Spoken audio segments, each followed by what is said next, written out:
Munoziva kuti Satani ukasangana naye muupenyu, ukafuga naye gumbezi, Jesu unomutsvaka. Handina kumboziva kuti ini ndichava munhu akasimbira pana Mwari, munhu anodorarawo anamata, mushure mezvandakasangana nazvo. Mugore ra2007 upenyu hwakatanga kuuma kuZimbabwe. Ndokubva ini nemurume wangu tabvumirana kuti ingadaiwo taenda kunotsvagawo mabasa kuSouth Africa. Ini hangu ndinoita zvekusona. Murume wangu akanga aita boiler making kuPoli. Iye akatungamira ndokusvika ndokuwana basa pane imwe kambani. Sezvo ari boiler maker, hazvina kumbotora nguva yakareba kuti awane basa. In 2 months akanga akutonditumira mari yekuti nditevere. Ndakafara kwazvo nekuti upenyu hwairatidza kuti hwakanga hwaoma. Ndiko kuuya kwandakaita muSouth Africa. Ndikasvika edu ndikamujoina. Iniwo ndikatangawo kuita zvekusona. Munongozivawo kuti kusona kunobhadhara chaizvo. Mari yachona yakanga iri reasonable. Handisi kuti ndakanga ndine mari yakawanda yandaiwana mukusona, asi imari yaitipa a decent living. Takatanga hedu kurarama upenyu hwedu hwakanga huri average. Gara hedu mubachelor's flat, ko taigoda imba hombe yei nekuti kwakanga kuri ini nemurume wangu chete. Takati tagara paya, murume wangu akazotanga kutamba nedzimwe shamwari dzandakanga ndisingawisisi dzekuNigeria nevekuGhana. Gare takazoona umwe musi munhu akuuya nechimeti mumba akutanga kunamata achipfugama kaisa musoro kumabuda zuva kumabvazuva. Ndakangotarisawo ndikangoti chii ichochi. Anyway, ina handina kumbozvivisa mupfungwa nekuti munhu aitoita zvekuenda kubhawa. Next thing takutoona munhu auya zvakare ari kuisa musoro kumabvazuva. Zvinhu zvakandishamisa. Ndokubva hangu ini ndakontinya neupenyu hwangu. Vakatanga kuita ushamwari hwavo nevanhu vekuGhana ava nevekuNigeria zvikaendera mberi. Vakatanga kuhanga out vachienda kumapati vachinonoka kudzoka. Ndakazotanga kuona kuti murume wangu every Friday aitobuda mumba oenda achinonoka kudzoka. Zvinhu zvakaendera mberi for more than a month. Ndikatoona kuti pakanga pane kamwe kaustrange. Sekutaura kwandaita, takanga tichingori nelife iri nomawo yekuti aigarawo mubachelor's flat. Takanga tisina hedu mota. We were just ordinary people. Ndipo paakazonditi aishuwira kuti vana vauye.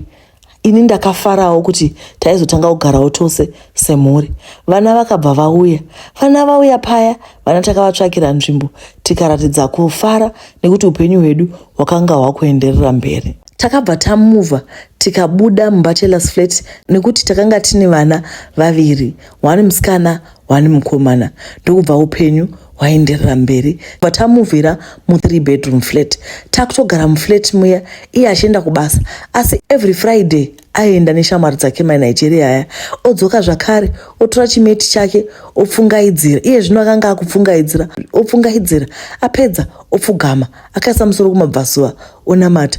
Iniwo ndakangodzidza kumind my own business nekuti ndainge ndambomubvunza kuti ko uri kumbozviitire chii, akabva anditi mind your own business. Kubva ipapo ndakaramba ndiendera hangu neupenyu hwangu ndiri busy nekusona ndichiita zvinhu zvemaclients angu. Ndakazongoshamisika kuona munhu achiuya kumba nerimwe zimota. Ndikati ko mari wanepi zimota iri? Zvikaenda ritenga. Ndakashamisika kuti kwaanga aiwana kupi mari yekutenga. Akatonditi atenga mota iyi cash. Nditarise mota iyi, mota yakanaka. The following weekend indakabuda ndikaenda hangu kunosangana nemaclients nekuti ndakanga ndichisona madress emuchato. Saka ndakatoenda kunosangana nemaclients. Pandakadzoka kumba ndipo pandakawana zvinhu zvinoshamisa. Ndakati ndichisvika, mwana wangu musikana mukuru akandigashira, akandimbundira, akatanga kuchema. Ndakashaya kuti ko chii chiri kuitika. Ndobva achema paya. Ndokubva ndapinda mumba ndikati chinyarara, chii chiri kuitika. Akazongonditi, akati ndaona zvimwe zvinhu zvanga zvichiitwa nababa nhasi. Ko baba varipi? Zvikanzi vaenda kuchipatara nemwana. Mwana wangu aitevera musikana uyu akanga ane 4 years. Ndikati chii chaitika? Akati vanga vachitamba ndokubva vazongomusundidzira kumudhuri ndokubva arovera. Akandidhonza akati mama uyai muone. Bva tasvika mubedroom ndikaona pamudhuri pane ropa rakanga richierera. Samai unobva watonzwa matumbu kusumuka. Ndopandakabva ndatoti vaenda kuchipatara kupi? Ndakutanga kuchifonera murume uya. Ko sei anga asina kumbondifonera? Ndakazofona ndokubva agashira foni. ndakutobvunza kuti ko uri kupi, chii chiri kuitika, ndawana mumba mune ropa. Akandipindura rimwe zirafu, ndobva ndabvunza kuti ko uri ipi, ndobva andiudza kuti akanga ari kupi. Ndopa ndakamanya ndisvika kuchipatara kuya, ndakawana kune shamwari dzake maNigerian naiye vakanga varipo. Ndobva ndapinda muchipatara ndobvunza kuti mwana ari kupi. Murume akanga angonyarara. Chondishamisa ndechekuti igemu rudzii yekuti munhu anotamba nemwana zvikamuroverera kumudhuri. Zvakatanga kusangana zvese kuti saka zvese utsi hwanga achiuya achipfungaidzira pane zvazvanga zvichireva. Ndakashamisika, asi dzimwe nguva unoramba kubvuma zvaunenge uchiratidzwa nepfungwa dzako kana zvaunenge uchiratidzwa naMwari. Zvakandishamisa ndikati kudai accident. At this time I told myself kuti yakanga iri accident. Shamwari dzake maNigerian ndivo vakanga vachimhanya vachiona zvese zviri kuitika. Ndakabva ndagara pasi ndikapererwa.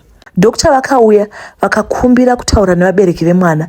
Murume wangu akasumuka akafamba akabatana maoko neumwe murume muNigerian aifamba naye. Ndakashaya kuti ko chii chakuitika, koina handisi mai vemwana here.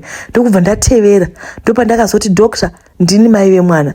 Asi murume wangu akaradza kuti haana kuzvifarira, akanga achida kufamba nemurume iyeye. Takapinda murumu muya ndokubva tazokudzwa kunzi mwana akanga afa. Dokta vakabvunza chii chakanga chaitika. Murume wangu akati mwana akanga atsvedza pamastep akadonha. Asi chokwadi ndaive ndazvionera ndega, mwana aiva arovera pamudhuri akanga ane ropa. Dokta vakabvunza kuti taida here postmortem. Murume wangu akakurumidza kuti aiwa, hai accident, we understand. Ini panguva iyi ndakanga ndichichema, ndakanga ndapererwa, ndaishaya chii chiri kuitika. What kind of accident? Dzimwe nguvawo kana uri mupain, uchirwadziwa, uri mudenial yekuramba kuti mwana haana kufa, zvekuzombobatanidza manotsi kuti ndifunge kuti ini ndaona mwana arovera pamudhuri, ukowo mwana ari kunzi adonhera pamasteps, dzakanga dzava nyaya mbiri dzasiyana. Handina kumbozvifunga, ndakanga ndichingochema. Takazobva tikadzokera kumba. Ko munhu akanga atoshayaka, mwana aifanira kuvigwa. Mapepa akagadzirwa, zuva rekuti mwana achengetewe rikasvika.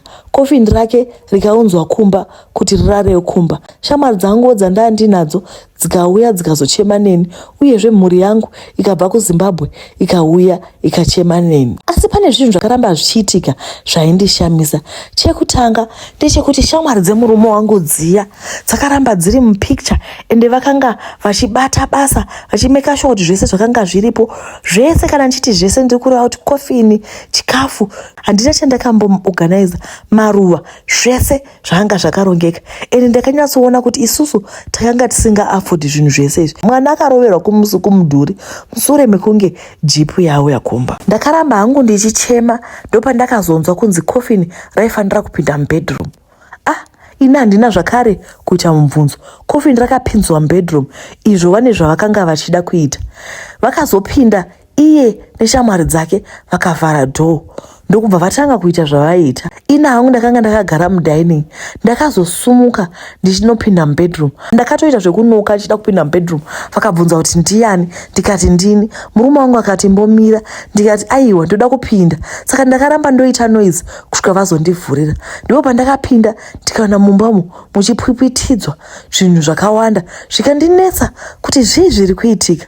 Ndakaona zvakare murume wangu akangobatana maoko neriazi muNigerian dzeshamwari rake. Ndakazobuda hangu mubedroom, iye murume wangu akati inew religion yake yakanga yanayo, yakanga ajoiniswa neshamwari dzake, ndosaka everyday aiuya nemeti achizonamata. Ndakabuda mubedroom mangu ndobva ndadzokera hangu mudining. Usiku hwakasvika tikarara. Tarara kudaro ndopa ndakazomuka kuma3, hope dzangu dzakapera. Panguva iyi vakanga vabvisa kofini riya variisa mubedroom memwana wedu mukomana. Ndakati ndichienda kutoilet ndobva something caught my attention. Vakanga vamuka zvakare vakutogezesa mwana. Dhoo rakanga rakavhurika mbichana, saka ndakasvika ndikamira, asi ivo vakanga vari busy. Svika ndikamira, chandakakwanisa kuona vasati vandiona, murume wangu akatora tauro akapukuta kumeso kwamwana, apedza ndobva azvipukuta netauro same tauro kumeso. Zvakandinetsa, ndobva ndapinda hangu mubathroom ndikabuda. Mwana takamuchengeta the following day. Ndakarwadziwa. Mwana wangu ane 4 years, he was just a sweet boy. Mwana akanga atadza chii kuti vanhu vanotamba vosvika pakurovera mwana wangu kumudhori. Takadzoka kumba, upenyu hukaendera mberi. Kubva ipapa murume wangu akabva aregedza basa rekuita boiler maker, asi kubasa kwaaienda chaiko handina kumbokuziva. Aingoti ane zvinhu zvaari kuita. Takazomuvha kubva pamba apa nekuti iye akati zvone pakanga pasiri comfortable, asi ndakaona ndechekuti every night aistrugula kuvata. Takazonogara mune imwe estate. Izvi zvakandishamisa kuti mari iyi aiiwana kupi, asi hangu ndakanga ndisingabvumidzi kubvunza zvakawanda nekuti munhu uya ane hasha. Imwe Sunday ndakamuka ndikagadzirira kuenda kuchechi nemwana wangu. At this time upenyu hwakanga hwakuratidzika kwahwaienda. Takanga taita unge vanhu vatisimukei. Iniwo ndaiwana makastoma akawanda. Ndakanga ndatengawo kaFord Focus kangu, asi murume wangu aitodhiraivha ziJeep Cherokee. Upenyu hwake hwairatidza kuti hwaiendeka, asi chaiita chaicho handina chandaiziva. Ndakabva ndaenda kuchechi nemwana wangu musikana. Pose pandaifamba nemwanawo ndaida kuti ange ari padivi pangu nekuti ndaitya kumusiyira baba vake.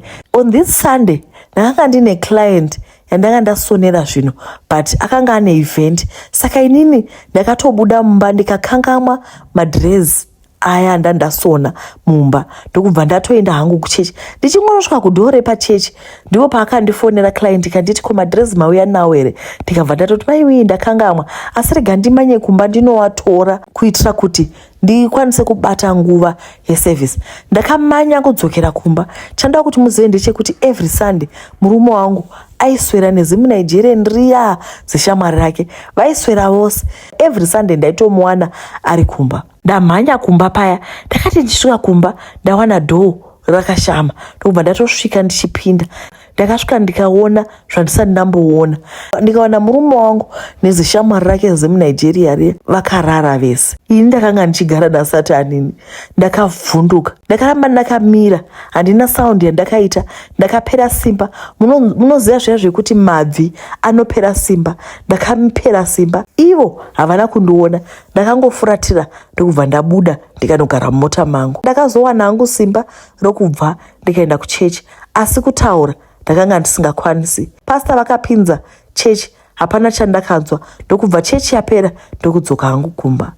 Ndadzoka kumba ndakaona zeshamwari rake riya riripo, naiye murume wangu aripo. Akazoti aenda murume uya, ndipo pandakazoenda ndikanoudza murume wangu kuti ndainge ndamuona. Akaratidza kuvhunduka, akabva anyarara. Ndikamuudza kuti ndainge ndamuona ari busy neshamwari yake. Ndakabva ndatomuudza kuti nhasi ndiri kuda zvese. Ndakashanduka ndikaita muka, ndikapopota, ndikapenga, ndikati ndiudze kuti chii chiri kuitika. Kubva musi wakafa mwana wangu ndandambovaona vachifamba vakabatana maoko, asi ndakangofunga kuti munhu akanga achinyaradza shamwari yake.